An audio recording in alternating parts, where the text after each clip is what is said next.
Miss Hart, your 3 o'clock is ready. I waved Amanda in with my free hand while wrapping up notes from my previous client meeting. The Jacobson merger documents sat neatly stacked on my mahogany desk, each page annotated with precise observations in my characteristic small, neat script. Your presentation was excellent, Mr. Chen said through my phone speaker. The board will be delighted with these projections. Thank you, Richard. I'll have the final revisions to you by morning. I ended the call and checked my watch, my grandmother's vintage Cartier, the one piece of family jewelry I wore daily. 2:58. Perfect timing. The phone rang again. I almost let it go to voicemail but noticed the caller ID.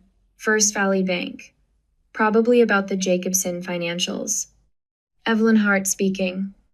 Miss Hart, this is Eric Landon from First Valley Bank's mortgage division. His tone carried an edge that made me sit straighter. I'm calling about the missed payments on your property at 1847 Sycamore Lane. My hand froze over the Jacobson papers. There must be some mistake. I don't own any property on Sycamore Lane. According to our records, you took out a mortgage for this property 4 months ago. We've been trying to reach you about 3 missed payments totaling $16,000. The room tilted slightly. I pressed my palm flat against the cool desk surface. That's impossible. I never signed anything. I'm looking at the paperwork right now. I'll email you copies. Please do. My voice stayed steady even as constricted. Sending now. My computer chimed. The email appeared in my inbox with attachments. I clicked, and the documents filled my screen. The signature page drew my attention like a magnet. My name, my signature, except the slight upward flick on the HA, the rounded A that looked more like my mother's handwriting than mine. The spacing between letters that wasn't quite right. Memory flashed. 3 months ago. Sunday dinner at my parents' house. Mother sliding papers across the table with a bright smile. Just some birthday paperwork to sign, honey. For tax purposes. I'd been distracted, watching Brooke showing off photos of her new house on her phone. The house somehow afforded on a teacher's salary. The house with the wraparound porch she'd always dreamed of. On Sycamore Lane, my stomach lurched. I minimized the mortgage documents and pulled up my email history. There they were, my mother's increasingly frequent questions about my financial statements, wrapped in casual concern. Just making sure you received all your tax documents, dear. Did that investment report come through? The room spun again. I gripped the edge of my desk, my knuckles white against the dark wood.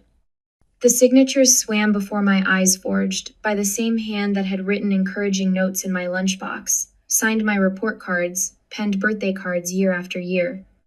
Miss Hart? Eric's voice snapped me back. Are you there? The lawyer in me took over. I reached for a legal pad with perfectly steady hands. Yes, please give me the exact dates of the missed payments. I documented everything. Dates, amounts, account numbers. My writing remained precise despite the tremor I could feel building inside my chest. The professional mask stayed firmly in place, while Eric detailed the mounting late fees and impact on my credit score. I'll need copies of all related documents, I said, my voice clipped and controlled. Everything associated with this mortgage. Of course, I'll have our fraud department. No, the word came out sharper than intended. Not yet. Send everything to me. I ended the call and sat motionless, staring at the evidence of my family's betrayal glowing on my screen. The slight imperfections in the forged signature blurred as my eyes burned. My phone buzzed. Caleb Monroe's name appeared, my closest friend since law school, now a partner at a rival firm. My finger hovered over the screen. They're my family. There has to be an explanation. But I could hear my own voice in the courtroom, arguing countless financial fraud cases. Forgery is forgery, even when it's done by family members. In fact, that betrayal of trust makes it worse. I answered Caleb's call. Hey, superstar. Heard you crushed the Jacobson presentation. Drinks to celebrate? Caleb. My voice cracked slightly. I need your help. Professionally. A pause. I'll be there in 15 minutes. I lowered the phone and turned to stare out my office window at the city skyline. My screen lit up with notifications. 3 missed calls from my mother. Then a text message appeared. Sweetheart, we need to talk about some paperwork. I watched the cursor blink at the end of her message, my throat tight with unshed tears and rising anger. The sunlight caught my grandmother's watch, making the crystal sparkle. The last gift she'd given me before she died, pressed into my hands with whispered words. Stay strong, my girl. Not everyone deserves your trust. I hadn't understood then. I did now. 810 to 611. Tara Noy's finger traced the credit score graph on her tablet screen. In 14 months, your parents were thorough. The conference room at Caleb's law firm smelled of fresh coffee and stale fear. Late afternoon sun slanted through the windows, casting long shadows across the scattered financial documents covering the polished table. My shoulders ached from hunching over paperwork for the past 3 hours. Let me understand this. I pressed my fingertips against my temples. While I was helping Mother plan her tennis club fundraiser, she was opening credit cards in my name. 3 credit cards. Tara swiped to the next screen. Her coral blazers stood out against the room's muted grays, much like her direct manner contrasted with Caleb's gentler approach. 2 personal loans, 1 business loan, and they used your investment portfolio as collateral. My hand froze halfway to my coffee cup. My what? The $180,000 in your Vanguard account. Tara's dark eyes met mine. They accessed it using information from those tax documents you signed. Birthday paperwork. The words tasted bitter. I pushed back from the table, my chair wheels squeaking against hardwood. The city skyline beyond the window blurred as I blinked hard. Caleb's hand settled on my shoulder. Take a minute, Evie. I don't need a minute. My voice came out sharper than intended. I need to understand how they did this. Tara spread printouts across the table like a dealer laying out cards. Bank statements, loan applications, credit reports. My signature, or rather my mother's version of it, marched across the bottom of each page in a mockery of authority. They started small, Tara explained. A store credit card here, a personal loan there. Always made minimum payments just under the wire to avoid triggering fraud alerts. Strategic. I recognized the pattern. I'd prosecuted enough financial fraud cases to see the planning behind it. They knew exactly what they were doing. This wasn't desperation. Caleb settled into the chair beside me. This was calculated. My phone buzzed. Mother's face lit up the screen. A photo from Christmas, her smile bright and false. I turned the phone face down. The mortgage was their mistake, Tara continued. They got cocky. Missed payments they couldn't cover. That's what triggered the bank's investigation. 16,000 in missed payments, the number echoed in my head. For Brooke's house, the one with the wraparound porch she couldn't possibly afford on a teacher's salary. Caleb's jaw tightened. This isn't just fraud, Evie. This is betrayal of trust. Family fraud cases are the hardest to prosecute, Tara added. Her fingers drummed against her tablet. And the most important, the emotional damage. I don't want to discuss emotional damage. I gathered the scattered papers into a neat stack. I want to discuss next steps. We have protocols for identity theft. Eric Landon's voice crackled through the conference room speaker. Even when it's family, but you need to decide how far you want to take this. My phone buzzed again. A text this time. Dad's making his famous lasagna tonight. Everyone's coming over. We need to talk about some paperwork, sweetheart. The familiar endearment made my stomach clench. How many times had she called me sweetheart while forging my signature? While systematically destroying my credit? While using my identity to secure loans she never intended to repay? You don't have to go, Caleb said quietly. Yes, I do. I slid the phone into my purse. I need to see their faces when they lie to me one more time. They'll manipulate you emotionally. His voice carried the weight of 20 years of friendship. You know that. I know. I stood, smoothing my skirt with trembling hands. But I'm not the same person they've been manipulating all these years. Tara gathered her materials, her movements precise and efficient. We'll have everything ready when you decide how to proceed. The banks, the credit bureaus, the investigators, one word from you and we move forward. I touched the stack of evidence we'd compiled. The paper felt cool under my fingers, solid, real. Unlike the family mythology I believed for so long. The responsible one, I murmured. That's what they always called me. The strong one. The one who could handle anything. Evie. Caleb's voice softened. You don't have to handle this alone. I picked up my grandmother's watch from where I'd set it aside while reviewing documents. The crystal caught the fading sunlight as I fastened it around my wrist. Her last gift, her final warning about trust. I'm not alone. I met Tara's steady gaze, then Caleb's concerned one. I have something better than family. I have allies. My phone buzzed a third time. Another text from Mother. Don't forget the garlic bread, sweetheart. You always bring the best bread. I slipped the phone back into my purse without responding. The weight of the evidence files felt solid in my briefcase as I lifted it. Outside the conference room windows, shadows lengthened across the city. Soon I would sit at my parents' dinner table, watching them serve up lies alongside lasagna. But first, I had a stop to make. I need to see my investment advisor. I checked my watch, my grandmother's watch, the one true thing I had left. I want to know exactly what they did with my portfolio before I face them. I'll come with you, Caleb offered. I shook my head.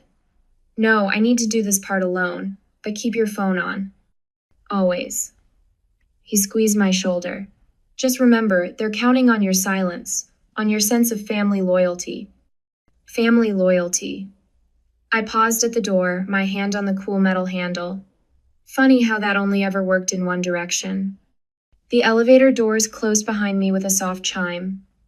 In my purse, my phone buzzed again, and again, and again. I didn't look at it. I didn't need to. I already knew what they were saying, what excuses they were preparing, what emotional weapons they were sharpening for tonight's performance. But they didn't know what I knew now.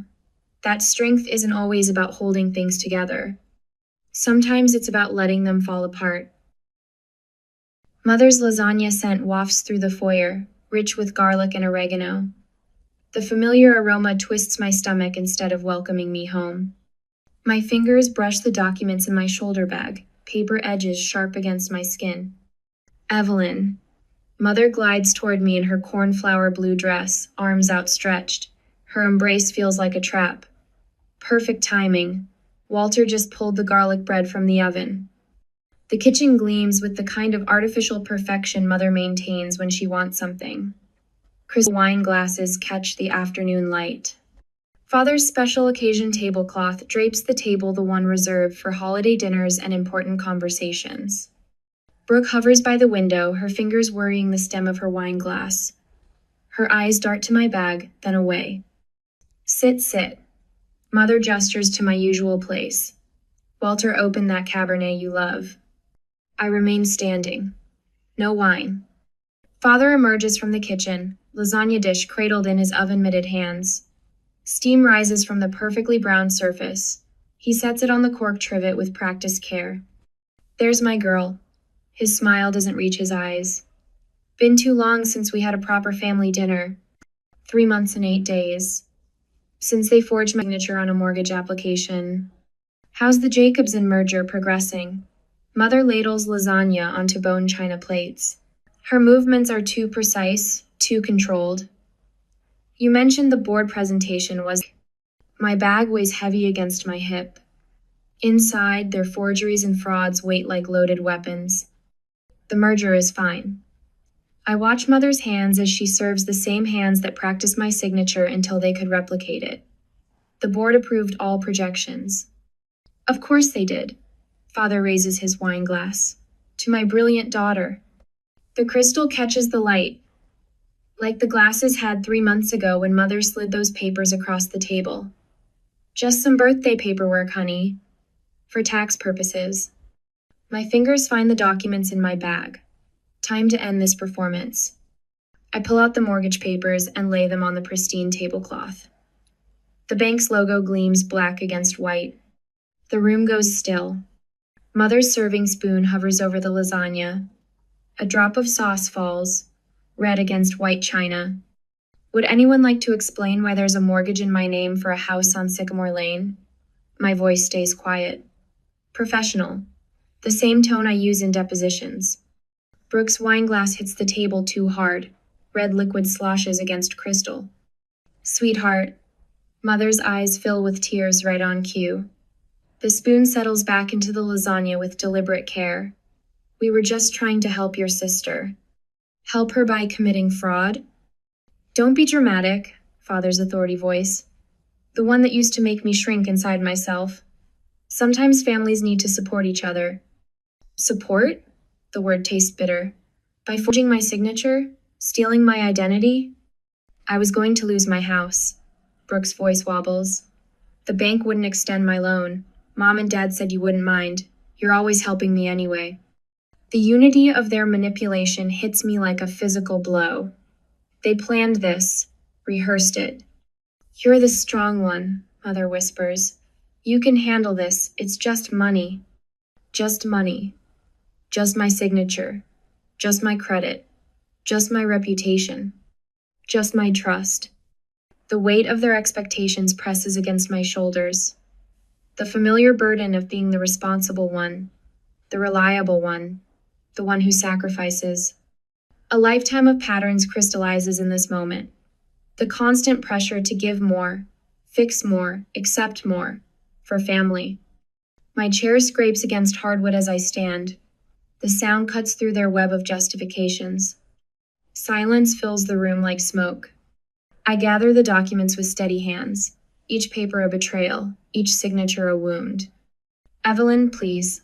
Mother reaches for me. We can explain everything. I step back from her touch. Sit down, Father commands. We're having a family dinner. The front door opens silently, closes with a soft click. I don't look back. Son of a bitch. Caleb stares at his computer screen, jaw tight. Morning sun streams through his office windows, painting his desk with stripes of light. This goes way beyond your mortgage. I lean forward in my chair. What did Tara find? He swivels his monitor. Spreadsheets fill the screen, numbers marching in neat columns. Your parents have been running an investment scam through the tennis club, using name and professional reputation as bait. The room tilts slightly. I press my palm flat against his desk to steady myself. How much? 3.2 million, so far. His fingers drum against his desk. Tara traced money transfers to accounts in Belize and Singapore. The scope of their betrayal expands like ripples in a pond, each wave revealing new damage. They used me. The words scrape my throat. Used my reputation to steal from their friends. From vulnerable seniors, Caleb corrects. They targeted retirees looking for safe investments, promised guaranteed returns backed by your legal expertise. Something snaps inside my chest, a lifetime of obligation breaking under the weight of truth. This isn't just about me anymore. Caleb nods, already reaching for his phone. I'll activate my FBI contacts in financial crimes. Tara's building the evidence chain. Get Eric from the bank involved too. My voice sounds different, harder. We need his fraud department. Caleb's team assembles with military precision. Within hours, my office fills with federal agents, forensic accountants, and bank investigators, each person adding threads to the web of evidence. I stand at my window, watching them work. Their efficiency should comfort me. Instead, each new discovery feels like a fresh wound. Miss Hart? A junior agent appears at my elbow. We need you to review these victim statements. The stack of papers lands heavy in my hands. Names and amounts blur together until one stops my breath. Margaret Wilson. My high school English teacher, the woman who first taught me about justice through literature, who wrote my college recommendation letter in her precise cursive. Investment amount $247,000. Source, retirement savings. The paper crumples in my suddenly tight grip. Miss Hart? The agent shifts uncertainly. Are you... I'm fine. The paper smooths under my fingers, and I'm going to make sure every victim gets their money back. My phone buzzes. Mother's number flashes on the screen. Decline. Another buzz. Father this time. Decline. A text from Brooke appears. If you do this, you'll destroy our family. Caleb glances up from his stack of evidence. You okay? I watch the sun set behind the city skyline. The light paints the clouds in shades of justice. They destroyed it themselves. The agent returns with more victim statements. Each page a person who trusted my family, who believed in my reputation. I reach for the papers with steady hands. Some things matter more than blood. The morning sun filtered through the blinds of Caleb's corner office as I signed the last fraud report. My signature me real one curved across the bottom of each form with perfect precision. No maternal forgery this time. Ready? Caleb's voice carried a mix of concern and determination. I checked my watch. 7:58 a.m. 2 minutes. We timed everything down to the second. The fraud reports would hit 6 different agencies simultaneously at 8 a.m. sharp. The moment they opened their doors, accounts would freeze. By 8:15, the official investigation notice would arrive at my parents' house-certified mail, signature required. My phone buzzed. Tara's text, bank team in position. Now. I pushed the stack of reports across Caleb's desk. His assistant swept them up and disappeared, each report destined for a different courier. My mother's latest voicemail played in my head. Sweetheart, please. You have to understand. We can explain everything. The tremor in her voice almost sounded real. Almost. The grandfather clock in Caleb's office struck 8. Somewhere across the city, a postal worker rang my parents' doorbell. Somewhere else, my sister Brooke was probably walking into the elementary school where she taught 4th grade, wearing the clothes she'd bought with my stolen credit cards. My phone lit up. Eric from First Valley Bank. Accounts frozen. 3 attempted withdrawals blocked in the last hour. They knew it was coming, Caleb said, watching my face. Mother always could read me like a book. The irony tasted bitter. Even when I was trying to hide my Christmas list, she'd know exactly what I'd ask Santa for. This isn't a Christmas list, Evelyn. No. I smoothed my skirt, a nervous habit from childhood. It's a document trail revealing $2 million in identity theft and fraud. The phone rang. My father's number. Straight to voicemail, Caleb reminded me. I declined the call, but the voicemail notification popped up seconds later. My father's voice filled the room through the speaker. Your mother is distraught, Evelyn. I've never seen her like this. Whatever you think we've done, we can work this out as a family. Call Richard Spencer Hay's been asking about you at the club. He's worried. Richard Spencer, I repeated. My father's tennis partner for 20 years. The retired investment banker who lost his wife last spring. Caleb's eyes narrowed. One of their targets? They used my name, my reputation, to steal from a grieving widower who's known me since I was 10. The words came out flat, emotionless. A prosecutor's recitation of facts. The door opened. Tara stepped in, her usual professional calm replaced by barely contained urgency. We have a problem. She placed a file on Caleb's desk. Inside, a job application, my resume, my bar association number, my signature. But not my handwriting. Where? The room tilted slightly. 3 law firms, 2 financial institutions. Your sister's been busy. The granite paperweight on Caleb's desk caught my eye. A gift from me after he made partner. Solid, heavy, real. The bar association, I whispered. Already notified, Caleb said. I've got a call with the ethics committee in 20 minutes. We're ahead of this, Evelyn. Another text from Eric. Documents secured. Bank staff providing sworn statements. My phone buzzed again. A number I recognized from the tennis club. Then another. And another. It's starting, Tara said softly. The club members are figuring it out. The carefully constructed social facade my parents had built over 40 years was crumbling. Each call represented another crack in their foundation. My office phone lit up. Claire, my secretary. Miss Hart, your sister's boyfriend is here. He's quite insistent about seeing you. Send him away, Caleb ordered into the speaker. No, I stood, straightening my jacket. I'll see him. Evelyn. In the conference room, with security present. 5 minutes later, Mark shifted in the uncomfortable conference room chair. His usually perfectly styled hair looked frazzled, his polo shirt wrinkled. Brooke's a mess, he started. She hasn't slept in days.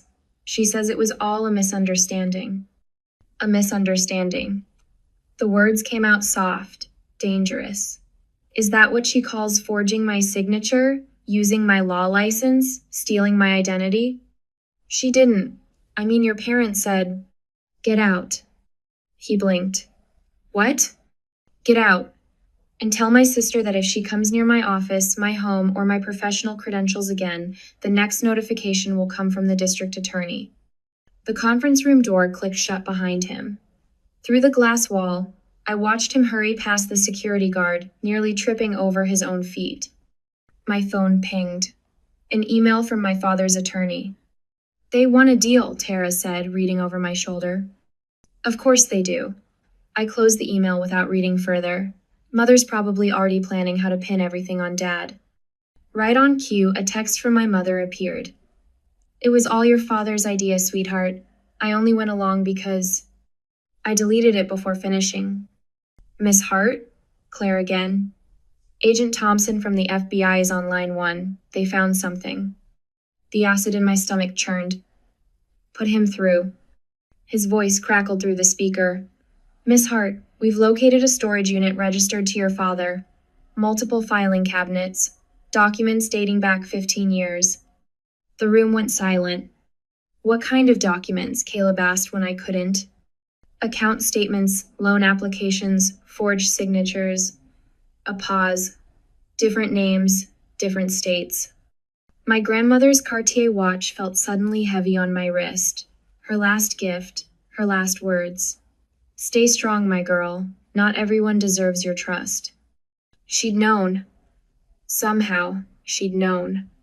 The morning sun still streamed through Caleb's window, but it no longer felt warm. Each ray illuminated another betrayal, another lie, another victim I hadn't protected.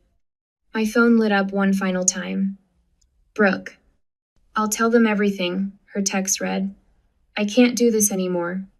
I placed the phone face down on Caleb's desk. The family portrait behind him caught my eye, his real family, smiling, honest, true. What now? Tara asked softly. The granite paperweight felt cool under my fingers, solid, like evidence, like truth. Now, I said, we protect everyone else they plan to hurt. The grandfather clock struck 9.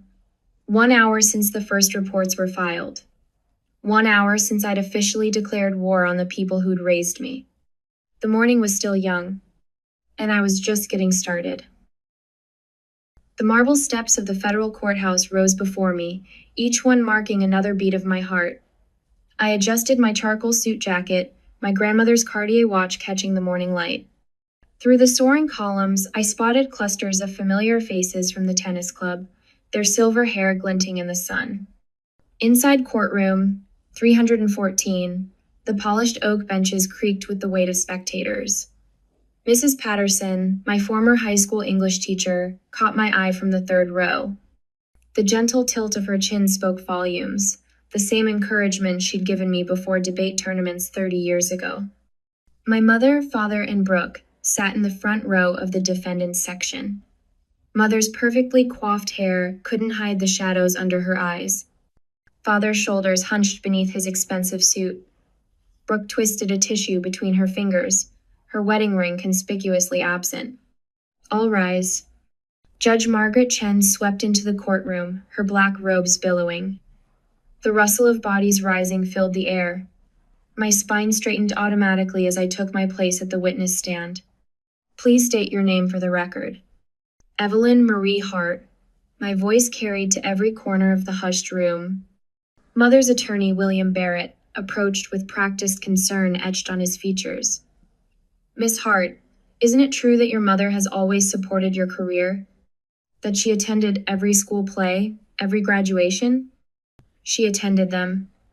The words tasted bitter. She also forged my signature on fraudulent loan documents.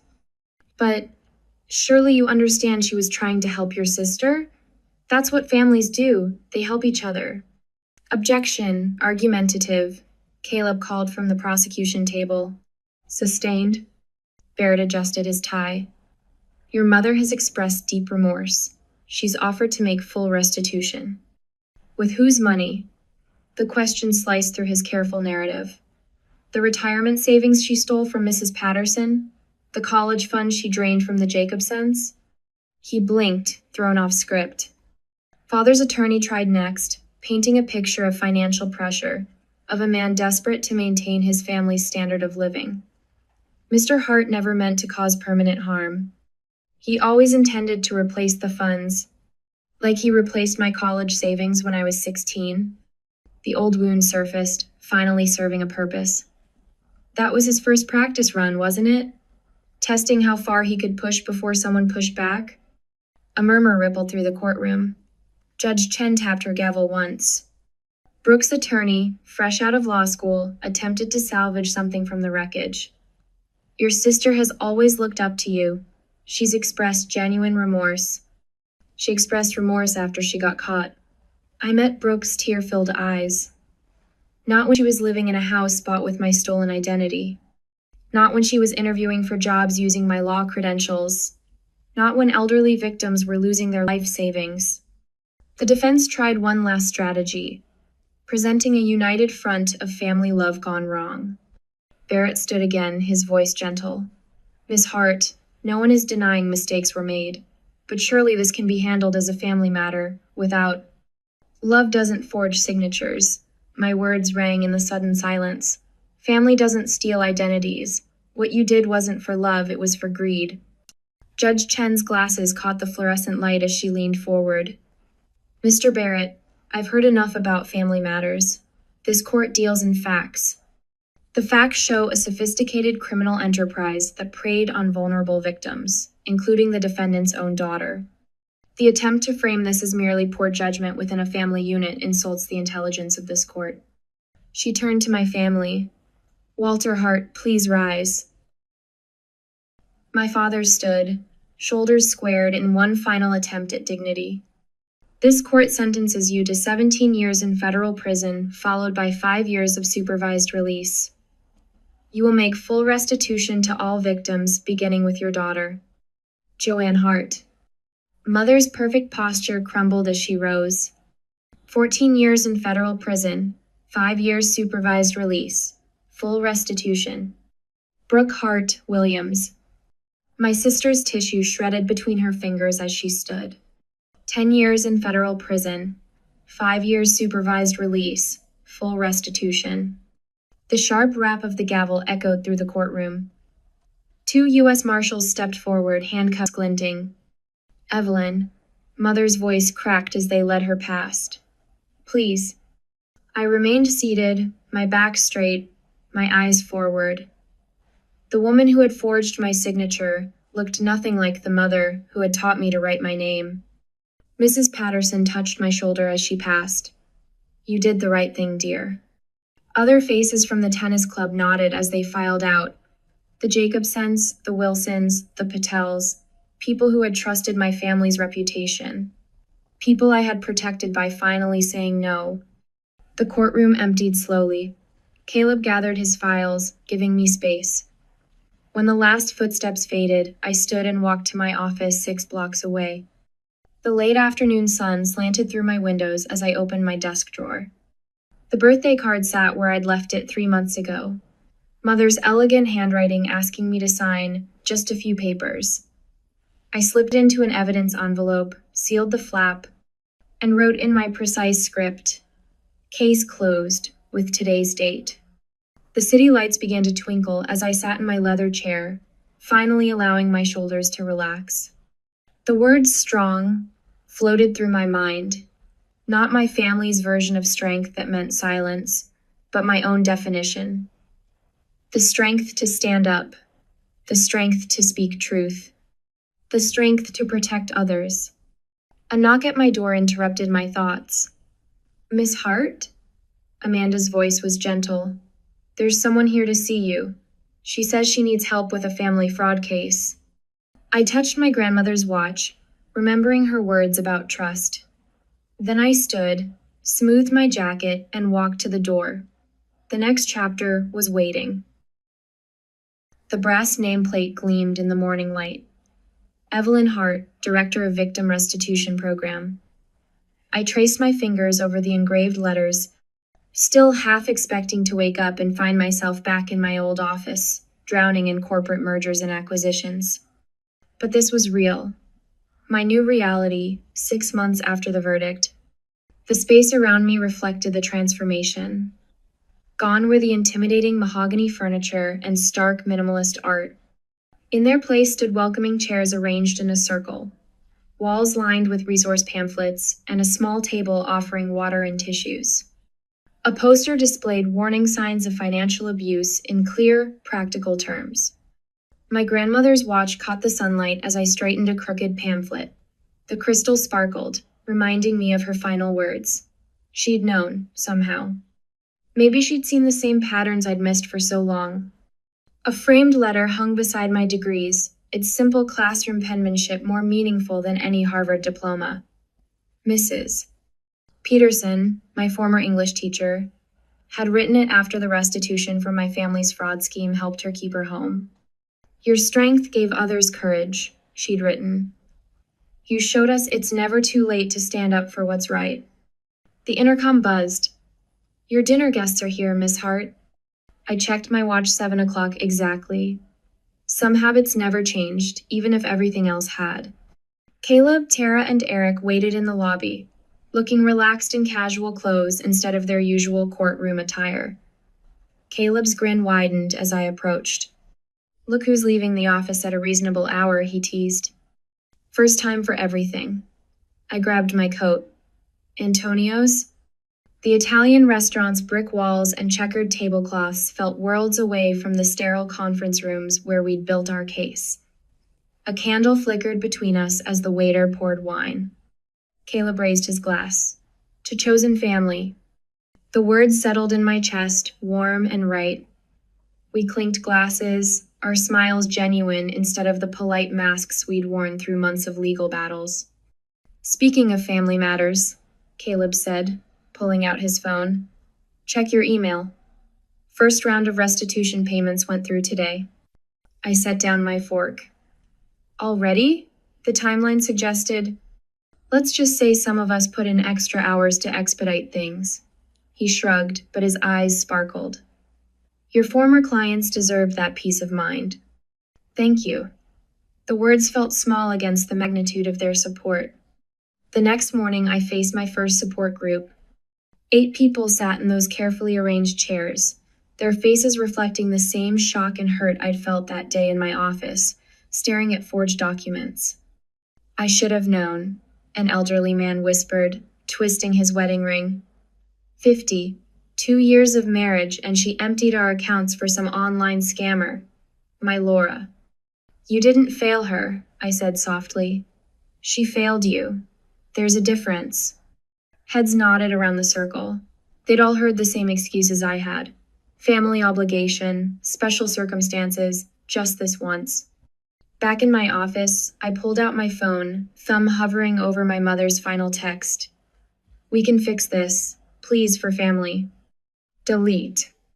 "That's why I'm protecting others from you," I whispered to the empty room. My computer chimed with a credit alert. My score had finally returned to its pre-fraud level, 810. One more piece of my life restored. I stood, walking to the wall of filing cabinets. Inside the bottom drawer, thick files documented every step of my family's case. Evidence photos, bank statements, court transcripts. I closed the drawer with a decisive click. The afternoon sun streamed through my window as I adjusted my jacket, preparing for my testimony before the State Senate Committee. My proposed Hart Amendment would strengthen protections for family financial fraud victims, closing the loopholes my parents had exploited. Your personal pain has created public good, the committee chair remarked after my presentation. Her silver hair caught the light as she leaned forward. Not many could turn such betrayal into positive change. Sometimes strength means saying no to family, I replied, my voice steady, especially when they're hurting others. The sunset painted long shadows across my office carpet as I finished the day's paperwork. A movement caught my eye, a young woman pacing in the reception area, clutching a manila envelope. Her shoulders hunched forward, protective. I recognized that posture. I'd worn it myself not so long ago. Through the glass, I watched her gather her courage, squaring those hunched shoulders. My grandmother's words echoed, "Stay strong, my girl. Not everyone deserves your trust." But some people did. Some people earned it, proved it, stood beside you when the world tilted sideways. I opened my office door. "Come in. I understand what you're going through." A small smile softened my words. "And I can help." The young woman's eyes met mine, desperate for hope. I gestured to the chair across from my desk, the same spot where I'd sat processing my own shock and betrayal. But this time, the person behind the desk knew exactly how to help. That was the real strength, not in silence or sacrifice, but in standing up, in breaking patterns, in turning personal wounds into shields for others. My grandmother's watch ticked softly, marking another moment of transformation, another step forward, another chance to prove that family isn't about blood or obligation. It's about choice, trust, truth. And sometimes it's about saying no to the people who raised you, so you can say yes to the person you've become.